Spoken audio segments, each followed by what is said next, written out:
오늘의 사건 반장입니다. 미성년자에게 절도와 조건 만남 등을 지시한 가해 일당 중 한 명이 지인을 협박하고 보복 폭행했다는 제보가 들어왔습니다. 한 방송 인터뷰 이후 벌어진 일이었는데 가해자의 부모까지 찾아와 집단 폭행했다는 주장입니다. 춘천의 한 초등학교에서 동급생 사이에 성폭력이 발생했다는 제보가 들어왔습니다. 가해 학생은 피해 학생의 옷을 벗긴 후 불법 촬영까지 했는데 학교 측의 대응이 부실했다는 주장입니다. 띠르롱 안녕하십니까. 지난 주말에 비가 한번 오고 나니까 기온이 훅 내려왔습니다. 날이 춥죠. 자, 진실 추적자 사건 반장 시작합니다. 유흥주점 여종업원을 성폭행한 혐의로 재판에 넘겨진 서울 성동구의회 범행 전엔 민주당 지금은 무소속 고용필 구의원. 자, 지난 18일에 제명안이 올라왔는데 세상에 이게 부결됐답니다. 구의원 13명 중에 10명이 찬성해야 하는데 찬성은 고작 8명. 그래서 부결. 자, 기권 3명, 반대 2명. 이 5명도 누군지는 모르지만요. 세금으로 월급을 받을 자격이 과연 있는 사람인지 의문이네요. 자, 오늘 출연자 소개 올리죠. 예, 백다희 아나운서, 박지훈 변호사, 박상희 한국열린사이버대 교수, 양재열 변호사 나오셨습니다. 안녕하세요. 안녕하세요. 50대 주부예요. 전 국민이 시청하는 사반 됐으면 합니다 하신 강은영님. 자, 신장이식 대수술 견뎌낸 우리 엄마 이순자 여사 오래오래 건강히 사셔 하신 정기형님. 자, 대전시 서구 만년동 골드 벤처타운이에요. 컵라면 먹고 이렇게 해놓고 갔어. 저걸 누가 치워 하신 이수정님. 자, 부산 마린시티 아이파크에 있는 카페예요. 언니 족 내려 하신 김하나님. 자, 인천 1호선입니다. 중년 부부가 임산부 배지를 보고도 못 본 척하네요. 옆에 앉은 젊은 남성분이 양보해 주셨어요 하신 유희정님. 자, 웅진 싱크빅 팀장 연수차 태국 치앙마이 왔는데 인천에 비행기가 고장났어요. 오늘도 사반 같이 못 봅니다 하신 박영화님. 자, 안유성님, 임서연님, 배대현님 모두 사랑합니다. 자, 재미는 물론 의리로 함께 나왔어요. 사반 뉴스 755. 대한민국과 전 세계 통포 가족 여러분의 시선을 모아서 출발합니다.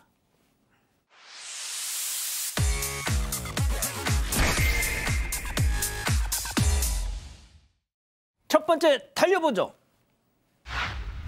예, 분노 유발자입니다. 제보 영상 만나보시죠. 자, 야심한 새벽 방방 뛰면서 아주 신이 난 저 남자. 자, 왼발 오른발 다이아몬드 스텝 밟더니 갑자기 발로 펑. 자, 발로 주차금 높이 펑펑 하더니 또 방방방방 뛰면서 이제 왼발로 펑. 아이고야 신났어. 자, 그러더니 반대편으로 가서도 또 펑. 자, 일행들은 말릴 생각도 안 하고 계속 같이 룰루랄라 뛰어가는데 이번에는 또 뭐 하나요? 표심의 발차기. 예. 자, 저 짓을 하니 결국 이 모양 이 꼴이 됐습니다. 가게 앞을 막아놓은 천막. 넘어진 표지판 때문에 찢겨가지고 저렇게 구멍이 뻥 뚫렸어요. 자, 남의 물건에 함부로 손대고 발대서 못 쓰게 만드는 인간들 진짜 혼찌검을 내야 됩니다. 맞습니다. 토요일 날 인천에 있었던 일인데요. 지금 분식집 운영하는 사장님이 제보자인데 저렇게 통통 뛰는 사람이 축구 선수는 아닙니다. 만취한 사람으로 보이는데요. 출근 후에 보니까 비닐 천막이 찢어진 걸 보고 이분이 역추적을 한 겁니다. CCTV 같은 거 확인하니까 이 주위에 상점에서 확인해 보니까 저렇게 통통통 뛰면서 발차기를 하던 사람이 주차 금지 표지판 보면 발을 계속 차고 다니고 결국은 마지막에 이 가게 앞에 와서 발차기를 했는데 천막까지 찢어지게 했던 상황을 발견했습니다. 아유. 이 제보자 사장님이긴 한데 이분 탐정 자격도 있다고 합니다. 아마 경찰한테 맡겨두면 오래 걸릴 것 같아서 얼굴을 까면 금방 되지만 탐정이요? 탐정 자격이 있다고 합니다. 와. 탐정사 1급 자격증 보유하고 있다는데 그래서 직접 수사를 했고요. 예. 찾긴 찾았다요. 지금 찾은 거잖아요. 통통통 거리면서 발차기 하는 모습. 자, 자수하라는 얘기입니다. 이거 손괴죄 같은 게 여러 개 성립하죠. 술 먹었다 해가지고 봐주지 않으니까 지금 혹시 보면 자수하라는 취지로 제보를 했다고 합니다. 그렇군요. 알겠습니다. 자, 다음 또 이어갈게요. 눈썹을 쓱쓱쓱입니다. 자, 이번에도 사방가족께서 제보해 주신 황당한 영상 보고 오시죠. 자, 대형 카페에 나란히 앉아있는 중년 남자. 그런데 나 갑자기 눈썹 칼을 꺼내들더니 여보 눈썹 너무 길다. 삐져나온 거 내가 잘라줄게. 자, 그렇게 잘라낸 눈썹 털 그 자리에서 어떻게 할까요? 손으로 아, 탈탈탈. 아유, 우리 여보 인물 확 산다. 역시 내 신랑이라니까. 그러니까 그냥 내가 한 인물 하지 그럼. 자, 아니 카페에서 왜 사람 털을 잘라 왜? 네. 제보자께서 파주의 대형 카페에 갔다가 이제 저 광경을 보셨는데 저 때 주말이라 카페 꽉 차 있었고요. 그다음에 테이블과 테이블의 간격도 좁았다고 합니다. 그래서 옆 테이블에서 뭐 하는지 다 보였는데 저 여자분과 남자분 일단 눈썹 가위를 꺼내서 가위에 눈썹의 이렇게 길이를 조정을 하더니 칼을 꺼내서 이제 다 다듬었대요. 그리고 지금 보시는 것처럼 다 이렇게 털어냈는데 저기서만 끝나는 것이 아니라 그 다음에는 귀 이게인지 면봉인지를 모르는 것을 가져오더니 이제 귀파기도 해줬다고 합니다. 근데 너무 보면서 불쾌하셨대요. 정말 저도 저 모습을 봤으면 너무 불편하고 불쾌했을 것 같은데 주말 나들이 나온 아이들도 많았고 가족들이 많았는데 저게 무슨 행동이었냐. 공공장소에서는 제발 매너 좀 지켜달라라는 마음에 제보하셨다고 합니다. 박 변호사님, 네. 집에서 좀 해. 사랑하는 건가요? 지저분한데요. 네. 그러니까요. 할 말이 없으신가 봐요. 좋습니다. 다음 이어갈게요. 가게 앞이 쑥대밭입니다. 충격적인 제보 영상 만나보시죠. 자, 고요한 새벽 갑자기 우당탕탕탕탕탕탕 두 남성 멱살 잡고 싸우다 쿵! 너희 지열인 이 자식 뭐 임마 지훈이 어린 놈이 자 두 수컷의 분탕질에 가게 앞은 그야말로 쑥대밭. 저 화분 좀 보세요.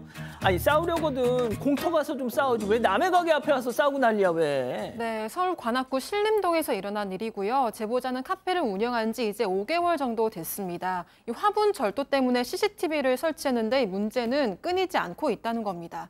지난 7월에는 한 중년 남성이 화분을 훔쳐가서 경찰에 신고하고 찾았지만 말라서 죽은 상태였다고 하고요. 10월 17일에는 단골한테서 화분이 난리가 나 있다 이런 연락을 받았습니다.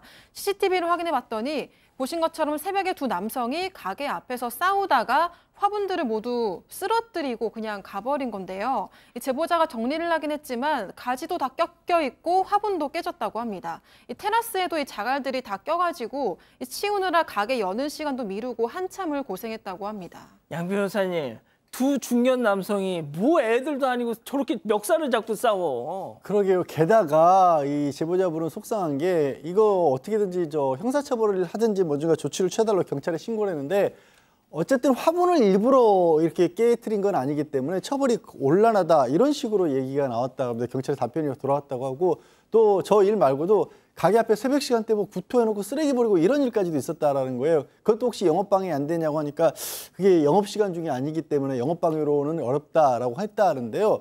저 이런 사건에서 비슷하게 말씀을 드리는데 이게 고의성이 없다고 해도 실수로 해도 민사상 손해배상은 충분히 할 수 있는 상황이거든요.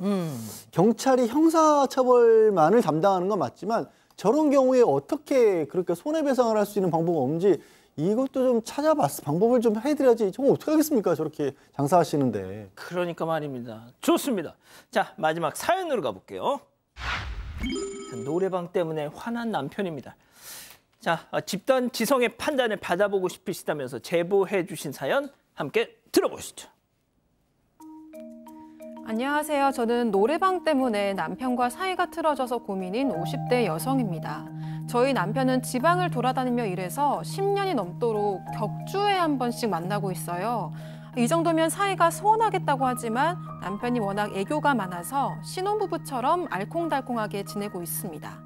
저는 아파트 입주민 대표위원회 간부를 맡고 있는데요. 최근에 같이 간부로 있던 지인이 이사를 간다고 해서 회식을 했어요. 저는 남편에게 미리 문자를 했습니다.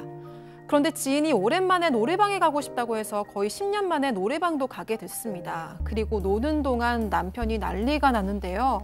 2번이나 전화를 했는데 벨소리를 못 들어서 제가 못 받았거든요. 밤 11시쯤 전화를 받았는데 남편이 다짜고짜 시간이 몇 시인데 어디길래 전화를 안 받았냐 화를 냈습니다. 저는 미리 말했잖아. 시끄러워서 벨소리를 못 들었어 라고 했는데 남편은 알았다 이렇게 얘기하고 전화를 또 끊어버리더라고요. 문제는 그 후로 3개월 동안 제 문자, 전화, 모든 연락을 다 무시하고 집에도 안 왔습니다. 최근에 오랜만에 집에 왔을 때도 투명인간 취급을 하더니 새벽에 말도 없이 다시 지방으로 가버린 거예요. 저는 지방에서 혼자 고생하는 남편이 괜히 신경 쓸까 봐 어디 나가지도 않고 주로 집에서만 지냈거든요.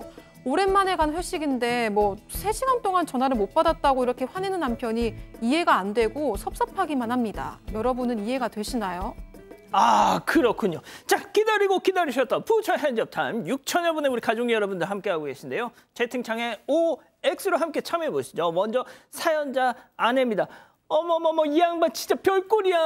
내가 허튼 짓을 하기로 했어. 거짓말을 하기로 했어. 노래방 간다고 다 보고까지 했구만. 전화 좀 못 받았다고 그 난리야.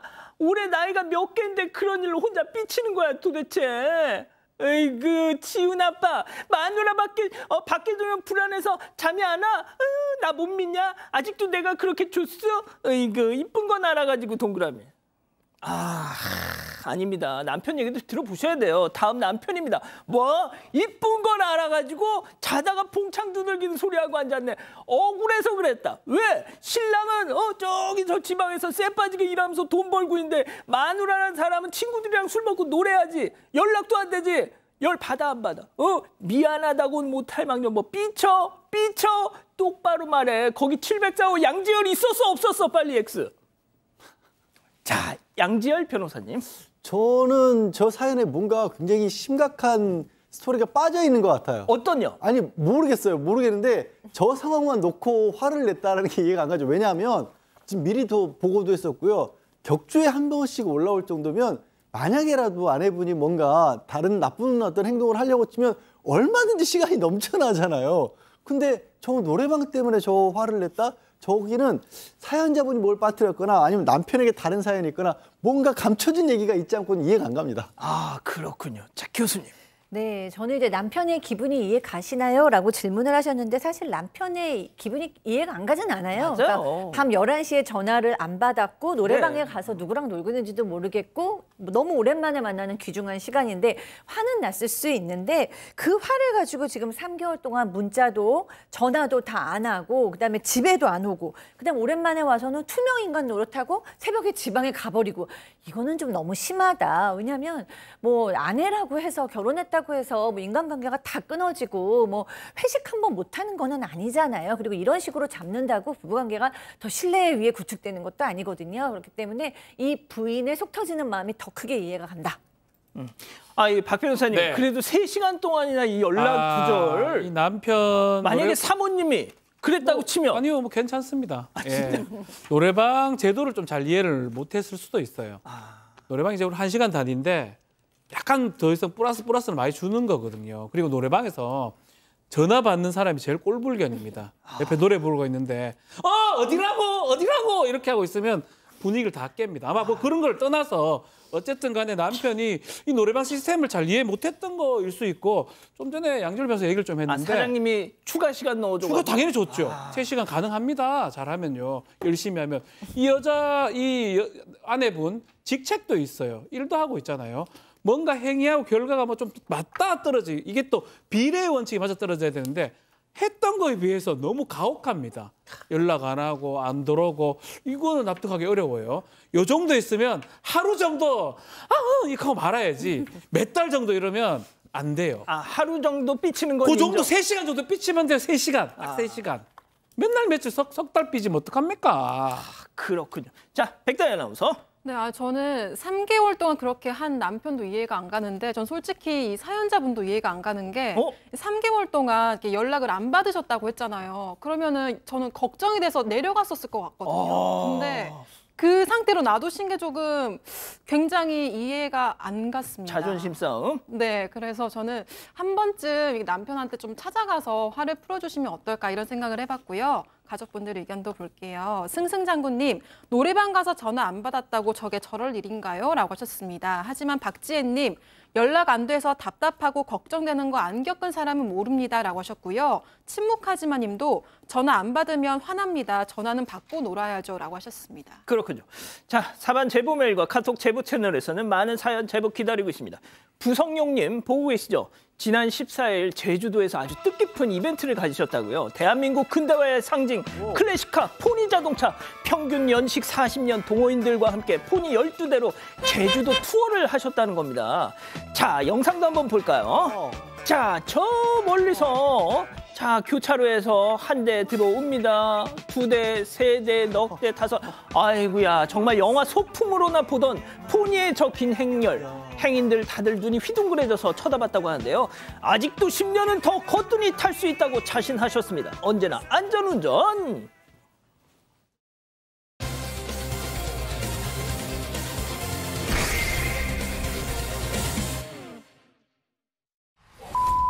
나 쏘기가 와야지. 지금 보내라. 나 지금 보내라고. 지금 보내라. 가도 올려, 가도 올려, 가도 올려, 가도 올려. 지금 보신 영상은 또래 여학생에게 조건 만남을 시키고 성매수 남성을 협박해서 돈을 뜯어내는 10대들의 모습입니다. 이들은 이 외에도 여러 범죄를 저지르고 다녔는데요. 최근 이 가해 일당 중 한 명으로부터 이 지인이 협박과 보복 폭행을 당했다는 제보가 들어왔습니다. 대체 그동안 무슨 일이 있었던 걸까요? 자, 지인이 최근 협박과 폭행을 당했는데 옆에서 보고만 있을 수 없어서 사건 반장에 제보를 하신다면서 자, 연락을 주셨는데 대체 누구에게 폭행과 협박을요? 일단 저 지인이라고 했는데 제보를 하신 분은 선생님이고요. 그 피해를 입었다라는 쪽이 고등학교 1학년 학생입니다. 그런데 한때 어울려 다녔던 무리들 중에 한 명에게 협박과 폭행을 당했답니다. 굉장히 심하게 당해서 전체 2주가 나오긴 했는데 지금도 뇌진탕으로 막 구토를 하고 어지럼증을 호소하고 있답니다. 그래서 선생님이 곁에서 보다 못해서 안타까워서 이 사실을 이제 사건 반장에 제보한 거고요. 뭐 경찰 수사도 진행 중이라고 합니다.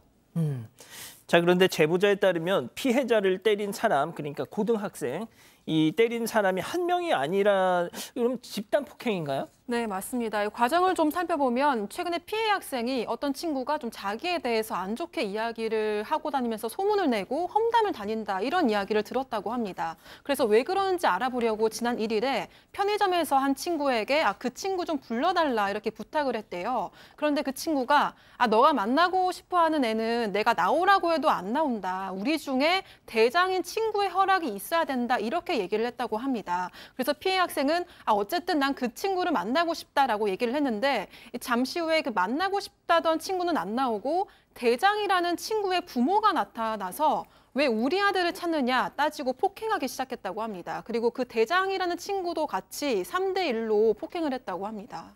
지금 영상이 나가고 있는데 뭐 일단 집단 폭행 같아요. 딱 봐도.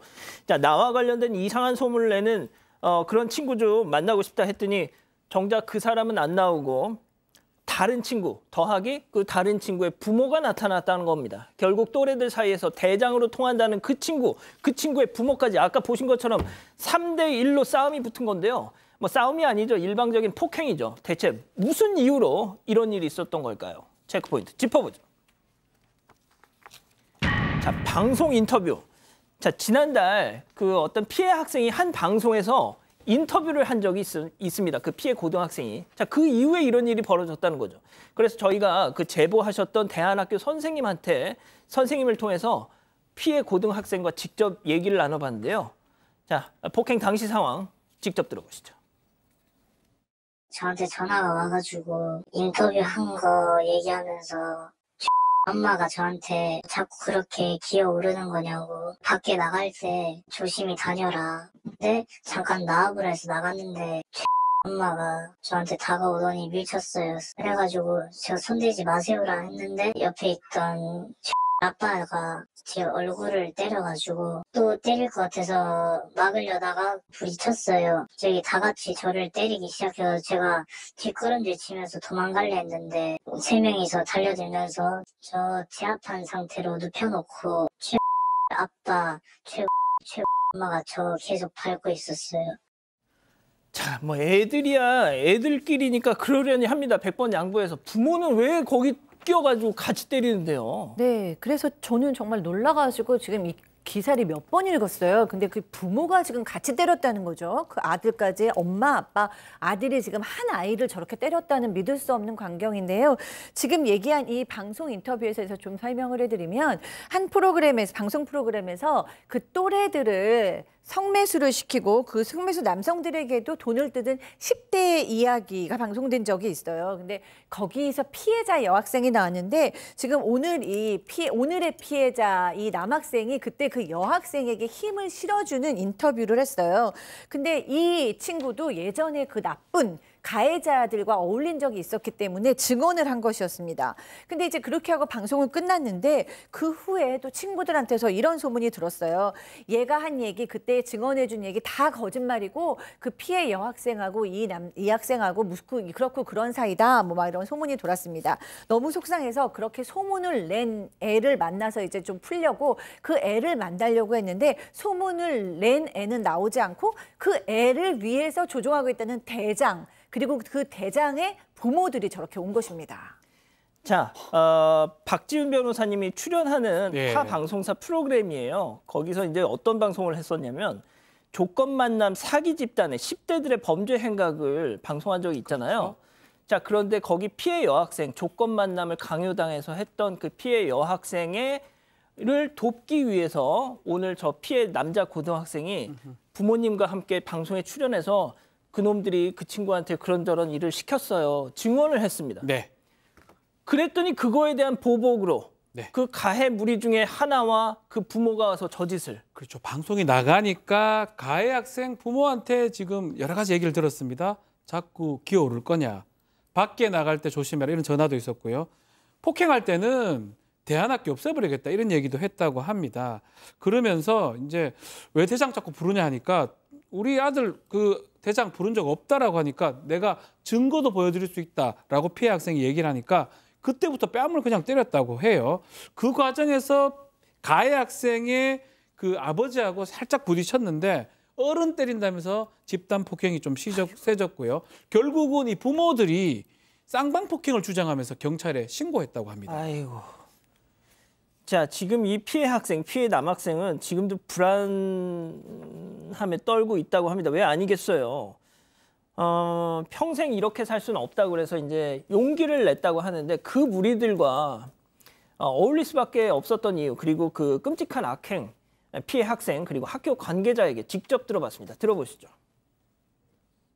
자기들이 모텔에서 재워주고 밥 사줬으니까 그 돈을 니도 내라 하나 해가지고 제가 금은방 금 훔치거나 아니면은 뭐 집에 있는 물건 훔쳐서 팔거나 그렇게 했어요. 제가 원래 다니던 학교 통해서 알게 된 곳인데 상담받고 한번 다녀봤는데 제가 이때 동안 했던 게 다른 사람한테 큰 피해를 주고 평범하지 않고 해봤자 결과로서 이제 좋은 게 없으니까 그때 당시 때 이 아이가 누구한테 있었냐면 얘네들한테 붙들려 있었어요. 나중에 들어보니까 하고 가 우리는 범죄가 많으니까 너는 범죄 없잖아. 그리고 촉법이면 제한 받아. 네가 좀 했다라고 해. 내가 뒤집어 썼는 게 엄청 많더라고요. 이 애들은 이 포항에서 이미 유명한 아이들.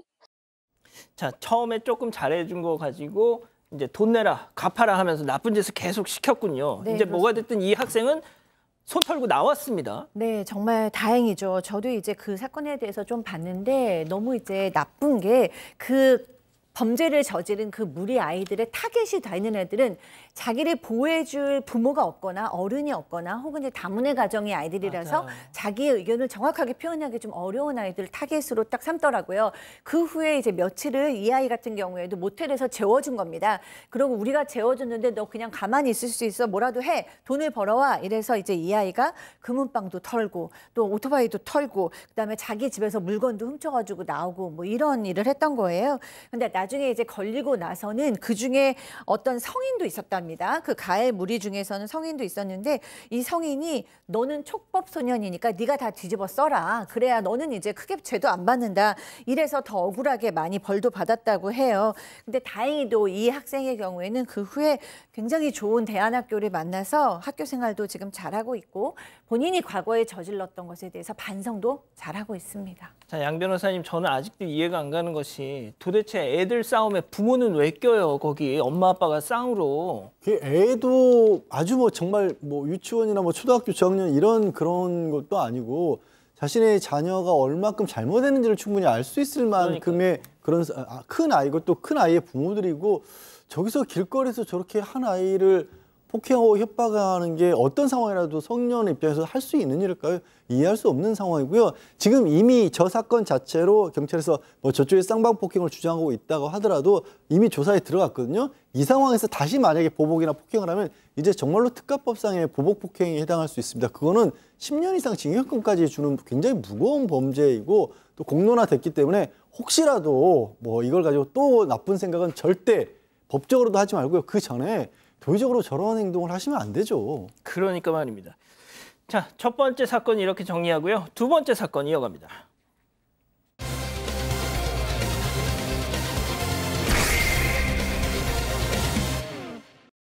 춘천의 한 초등학교에서 동급생 사이에 성폭력이 발생했다는 제보가 들어왔습니다. 가해 학생은 피해 학생의 옷을 벗긴 후 불법 촬영까지 했는데 학교 측의 대응이 부실했다는 주장입니다. 어떻게 된 일인지 알아봅니다. 자, 내 아이가 같은 학년 친구, 그것도 동성 친구한테 성폭력을 당했다는 제보입니다. 네, 제보자는 피해 학생의 어머니고요. 피해 학생과 가해 학생은 강원도 춘천의 초등학교에 같이 다니고 있습니다. 이 사건은 지난 4월에 일어났는데요. 이 성폭력 사건이 일어나기 전에 이 학교에서 1차적으로 다툼이 있었다고 합니다. 이 피해 학생과 가해 학생은 동아리 활동을 같이 하고 있었는데요. 점심시간에 같이 이렇게 활동을 하고 있었습니다. 당시 함께 있었던 학생에 따르면요. 피해 학생이 바닥에 누워서 장난을 치고 있었대요. 근데 가해 학생이 일어나라, 작작 좀 하자 이렇게 얘기하면서 피해 학생의 옆구리를 2차례나 찼다고 합니다.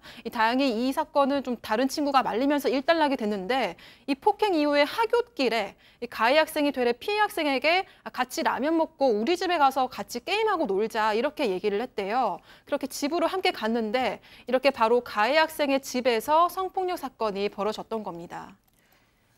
초등학교 남학생들입니다. 가해자, 피해자 모두. 어떤 성폭력이 가해졌을까? 자, 이 모든 상황이 가해 학생의 휴대전화에 고스란히 담겨 있었습니다. 그 장면 보고 가시죠.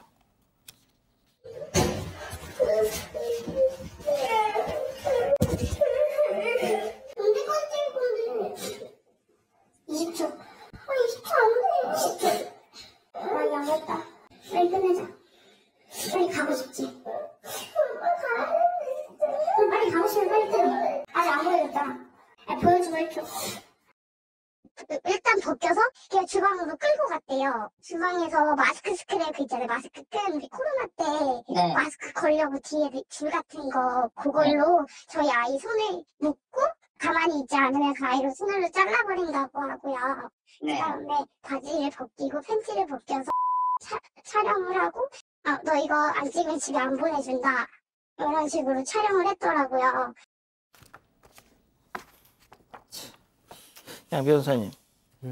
이게 보고도 좀 믿어지지가 않는 상황인데 그렇게 이제 가해 학생 집으로 가자고 놀러 가자고 했지 않습니까? 집이 다른 어른들이 안 계셨대요. 근데 그냥 뭐 집에서 침대에 누워서 휴대전화로 게임하고 놀다가 갑자기 옷을 벗기고 그리고 끌고 가서는 그 마스크 예전에 마스크에 줄 달았던 거 있지 않습니까? 그 줄로 손을 묶고 그다음에 흉기로 위협을 하면서 뭐 이게 말을 안 들으면은 손가락을 이렇게 하겠다 이렇게 얘기를 하고 결국에는 화장실로 끌고 가서 휴대전화로 저 옷을 벗고 있는 그 친구를 촬영을 한 겁니다. 그리고 다 찍지 못하게 하면 집에 안 보내준다라는 식으로 협박을 해서 촬영을 해서 결국 피해 학생은 그렇게 강제로 촬영을 당하고 울면서 이제 집으로 갔던 거죠.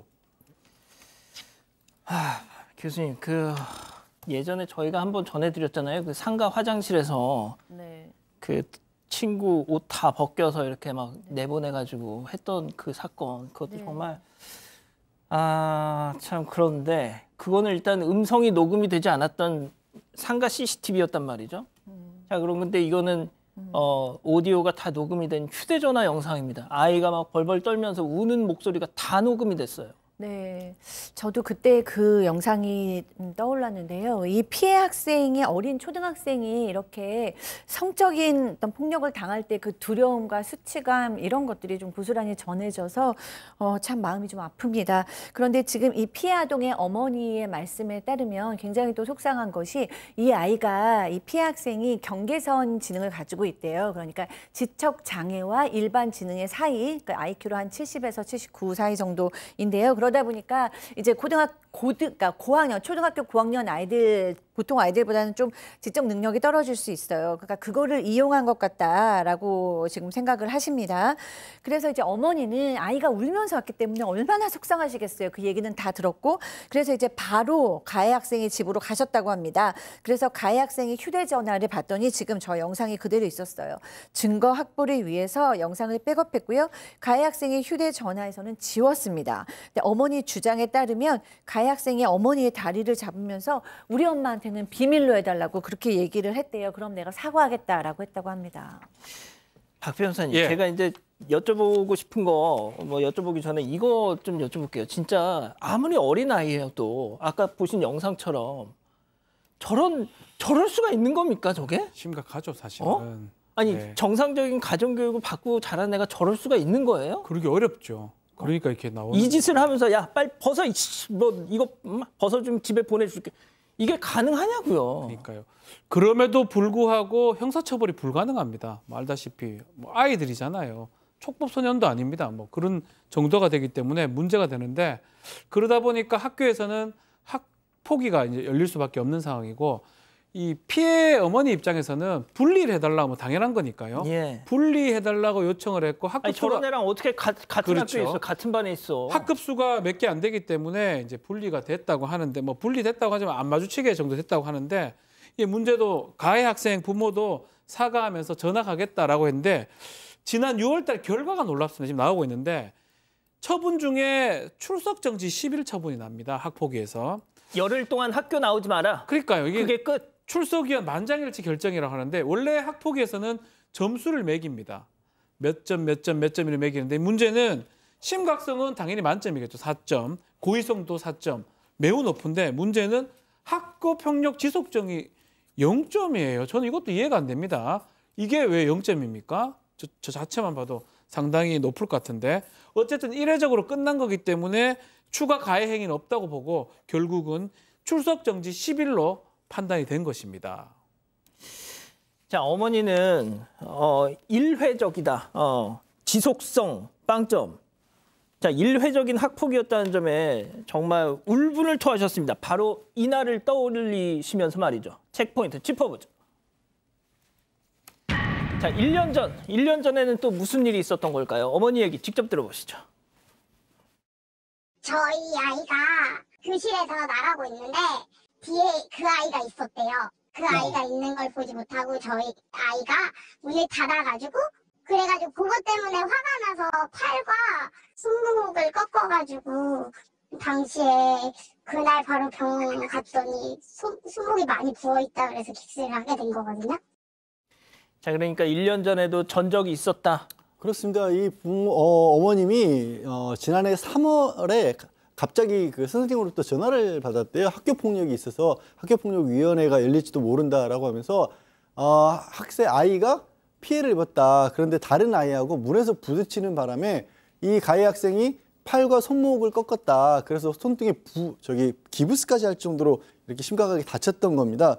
근데 이제 피해 학생은 이거 아픈 것도 아픈 거고, 이 다른 친구들 앞에서 이런 일을 겪어서 너무 창피하다 이렇게 얘기를 했었는데, 그러니까 문제는 1년 전에 저런 일이 있었다라고 한다면 모르겠어요. 정확히 이거를 함부로 단정할 수는 없는 거지만, 우리 그 아이들 사이에서 저런 정도의 일이 있었다는 건 그 지난 1년 동안은 그럼 아무런 탈이 없었을까? 라고 일단 물어볼 수밖에 없는, 그런 의문을 떠올릴 수밖에 없는 거고, 그때 1년 전에 어떻게 결론이 났냐면 학교장 자체의 의결로 가해 학생에게 상담 치료를 권고하는 걸로 끝났답니다. 권고입니다. 그냥 권고.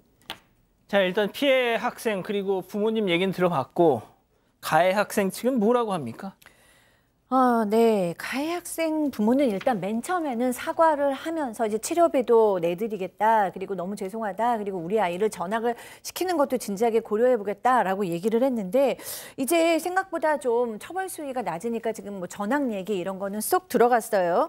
그리고 이 가해 아이가 왜 이런 행동을 했냐라는 거에 있어서는 성교육이 좀 미비하고 잘못됐는데 이 가해 아이가 인터넷을 하다가 특정 성 정체성을 가진 사람들이 모여 있는 그 방에다가 본인의 신체를 올리는 일이 있었대요. 그러니까 이 아이도 좀 너무 고강도의 안 좋은 자극에 노출이 됐었던 거죠. 뭐 어쨌든 그럼에도 불구하고 자기 아이가 지금 큰 잘못을 저질렀잖아요. 거기에 있어서는 계속 사죄를 하고 방법을 모색을 해야 되는데 지금 이 피해 아이가 마음이 너무 힘들어한다라고 얘기를 했더니 그 전부터 그 아이가 가지고 있는 정서적인 성격적인 문제도 있지 않았겠느냐라고 얘기를 했다고 해요. 그렇기 때문에 이 피해 아이의 어머니는 더 속상해서 우리 아이가 이런 경계선형 지능을 가지고 있는 것 때문에 그렇게 말하는 것 같다고 더 속상해하셨는데 제가 봤을 때는 이게 지능하고는 상관없이 이런 일을 겪으면 당연히 이 아이는 불안적으로 시달리고 굉장히 괴로울 수밖에 없는데 이 가해 아이의 어머님 다시 한번 좀 태도를 반성을 좀 하실 필요가 있어 보입니다.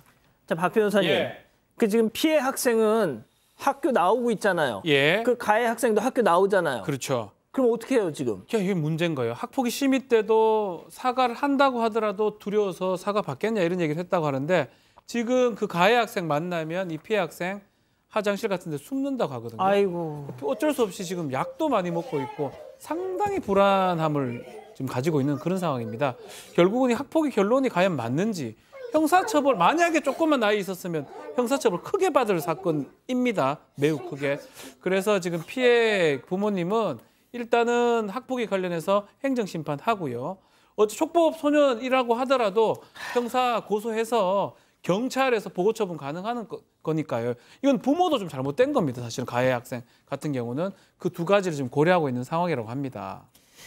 가해 학생 부모님은 지금이라도 전학 좀 고민해 보세요, 진짜. 예. 자, 두 번째 사건 정리하고요. 별별 상담소 이어갑니다.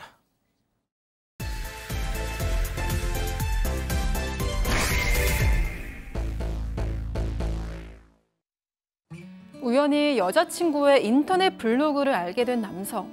블로그 안에는 조카들 사진이 가득한데요. 그런데 옛날 게시물을 보던 중에 좀 이상한 사진을 발견합니다. 여자친구가 다른 남성과 결혼식을 한 사진이었습니다. 과연 여자친구에게는 어떤 비밀이 숨겨져 있는 걸까요? 자, 사방 가족분의 정말 제보입니다. 제가 이 제보를 처음 받고 카톡으로 이렇게 응대를 해드렸는데 이게 말이 되나 싶어 몇 번을 막 더 확인을 했었어요. 자, 일단 시작은 5년 전으로 거슬러 올라갑니다. 네, 이 사연자분이 5년 전에 한 모임에서 이 여자친구분을 만났다고 합니다. 그런데 정말 누가 봐도 눈에 띄는 호감형 외모를 가졌고요. 실제로 이 여성분이 자기소개를 하는데 내가 이제 그 자신이 언론사에서 일을 하다가 퇴사를 해서 사업 준비를 하고 있다라고 그렇게 얘기를 했다라는 거예요. 근데 뭐 하나 빠지는 게 없는데 왜 저분이 뭐 결혼을 안 했을까? 혼자일까? 이런 궁금증이 들었다라고 해요. 근데 설명하기를 사실은 한 10년 정도 사귀었던 남자친구가 있는데 너무 집착이 심해서 이제 결혼에 이르지 못하고 파혼했다 이렇게 얘기를 했다랍니다. 그래서 조심스럽게 다가가서 교제를 시작했고 대신에 이제 여자친구가 부탁을 했대요. 내가 그 전 남친 집착 때문에 고생했기 때문에 나한테 너무 집착하지 말고 나를 믿어주고 사생활에 간섭하지 말아달라, 존중해달라 이렇게 얘기를 했답니다. 그걸 다 지켜줬대요. 다 지켜주고 5년간 교제 끝에 결국 결혼 날짜도 잡고 웨딩 촬영도 하기로 했다고 합니다. 자, 미인대회 출신의 사업을 준비하는 호감형 외모의 여성.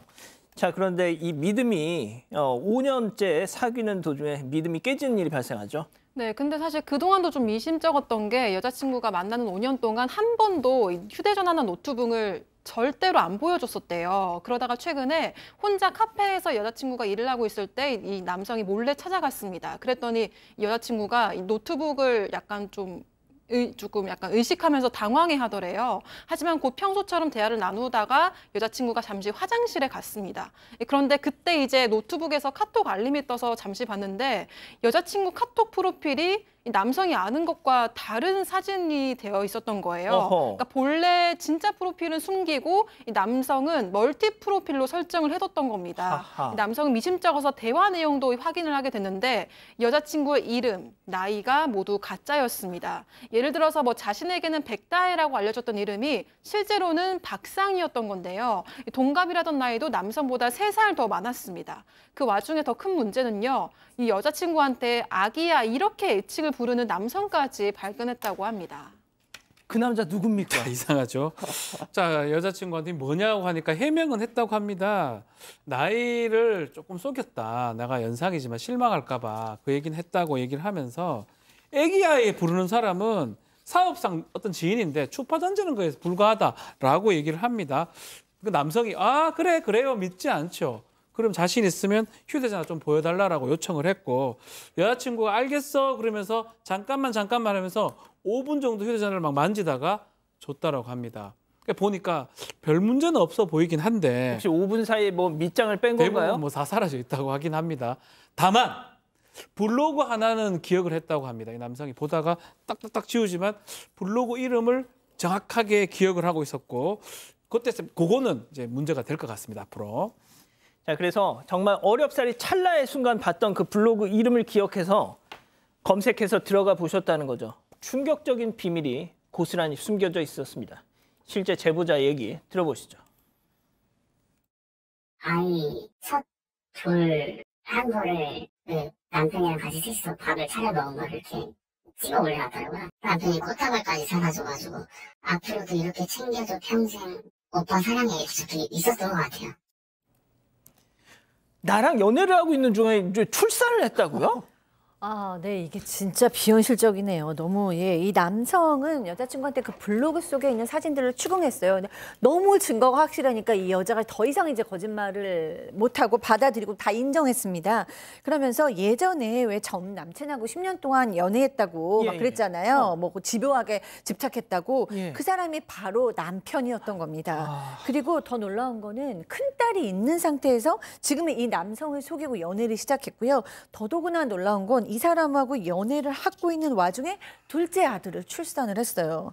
도저히 어떻게 그럴 수가 있었지라고 보면 그 사이에 이렇게 좀 몸이 붓고 좀 그러겠죠. 이렇게 됐을 때가 있었는데 이렇게 좀 몸이 붓고 이러는 거 커지는 것 같아 그랬더니 내가 지금 여성 질환이 있어서 복강경 수술을 앞두고 있다 보니까 가슴도 나오고 배도 나오는 건데 나 지금 호르몬 약 먹고 있어서 이렇게 살찌는 건데 당신까지 이렇게 나를 뭐라고 하냐. 그러니까 너무너무 속상하다.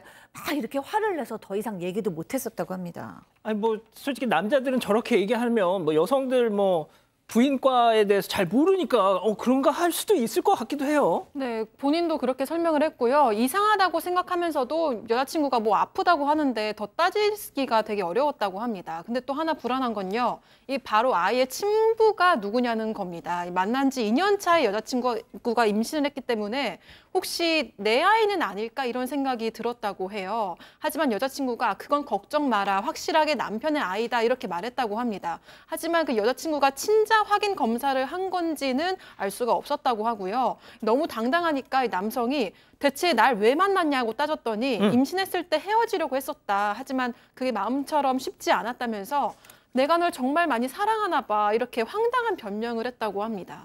뭔 소리예요, 양 변호사님 이게. 일단 이 사연자 남성분은 너무 큰 충격에 빠졌던 거죠. 그 와중에 여성이 이제는 또 이 사실을 다 들통나고 나니까 그다음부터는 남편에게 제발 알리지 말라라고 통사정을 하고 있답니다. 그 와중에 또 이제 이 남성이 부모님까지 결혼 약속까지 했었으니까 집을 다 알고 있었대요. 그래서 부모님 찾아가가지고 죽을 죄를 졌다, 아들 말려달라 이렇게 한바탕 난동을 했었고 한 번은 남성이 집에 들어와서 종이를 한 장 남기고 갔대요. 내용인즉슨 지금 남편과 헤어지고 너랑 재혼하겠다라고 혼자서 일방적으로 각서를 써놓고 갔다라고 합니다.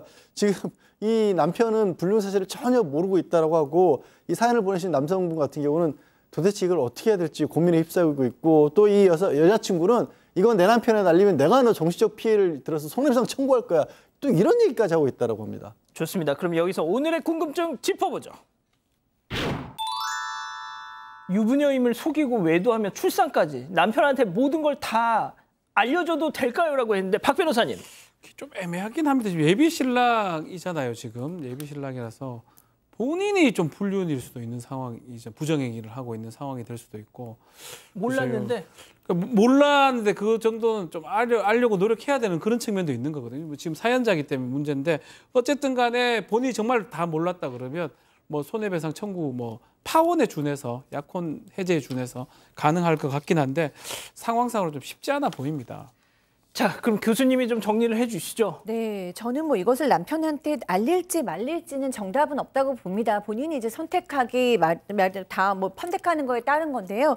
저는 중요한 거는 이 여자 뭐 남편에게 대한 태도나 오늘의 이 주인공 남성에게 대한 태도뿐만 아니라 너무 사기성으로 거짓말을 하고 정말 소름이 끼치는 거는 이 여자는 어떤 여자냐면 아이를 임신한 상태에서 다른 남자에게 거짓말을 하면서 연애를 하는 그러니까 아이에게까지 그렇게 거짓말을 할 수 있는 정말 파렴치한 여성이에요. 이런 여성하고 지금 결혼을 안 한 게 얼마나 다행이십니까? 도리어 빨리 결혼 전에 끝났다는 것을 다행으로 여기시고 빨리 새 출발하시는 게 전 정답 같습니다. 예, 자 우리 가족 여러분은요. 네, 박연숙님은 남편에게 알리세요라고 하셨지만 너튜브님은 남편한테 이야기해야 하나요? 그 남편도 불쌍합니다라고 하셨습니다. 아유, 참 어려운 문제입니다. 자, 별별 상담소 이렇게 정리하고요. 잠시 전화 한 말씀 듣고 오겠습니다. 누구에게나 허락되지 않은 길이라 해서 누구나 즐길 수 없는 것은 아니다. 모두가 모터스포츠를 사랑하는 그날까지. 코로나19 백신 접종해야 하는 이유요? 우리에겐 지켜야 할 것이 많으니까. 올겨울 건강도 든든하게 지키세요. 65세 이상 어르신은 코로나19와 인플루엔자 무료 동시 접종이 가능합니다. 로게인 폼. 이것이 지금까지의 탈모 관리. 로게인 폼의 탈모 관리는 모낭 표적 케어. 특허받은 폼 타입으로 탈모를 치료합니다. 두피 케어를 넘어 모낭 표적 케어로. 로게인 폼. 감기엔 콜대왕. 뭐해 너? 콧물엔 그린. 기침엔 블루. 고환엔 레드. 증상별로 색다르게 콜대원. 밤에도 쩌반.